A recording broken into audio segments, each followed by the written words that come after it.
आम समस्तों आउ बिजु जनता दल आज गोटे बहुत दुखदायक घटना कि जी दीर्घ दिन धरिकी असुस्थ थिले राजेंद्र भाई ढोलकिया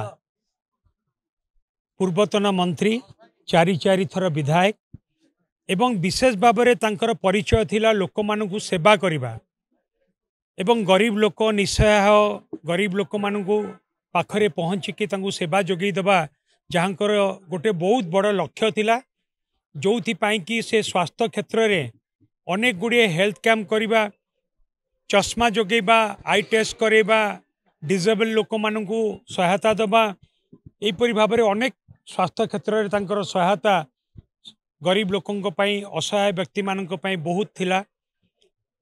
स्कूल ले पाठ पढ़ुथिबा पिला मानक पई मध्य तांकर अनेक सहयोग थिला।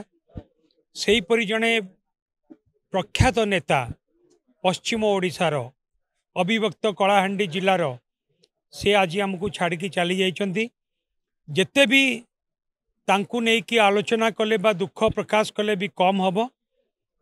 राजेंद्र भाई ढोलकिया सहित मोर व्यक्तिगत भाव में बहुत निबिड़ संपर्क थिला। मु तांको घर को जाइतिली तांको सहित तांको जिले में अन्यान्य जगार अनेक कार्यक्रम रे मध्य जोग देइतिली एवं जेतेबेले से मंत्री थिले ओडिशा रो विकास पई ओडिशावासी मंगल पई मध्य अनेक पदक्षेप नहीं से परि जने नेता को आज आम हरइचु एवं अत्यंत दुखदायक कथा। आउ प्रभु जगन्नाथ पाखे आम प्रार्थना करूँ कि तांकर से आत्मा को प्रभु जगन्नाथ सद्गति दियंतु एवं तांको परिवार वर्ग को मध्य शक्ति दियंतु। वर्तमान समय रे साहसर सहित तांको परिवार वर्ग बंची रहिबा पई।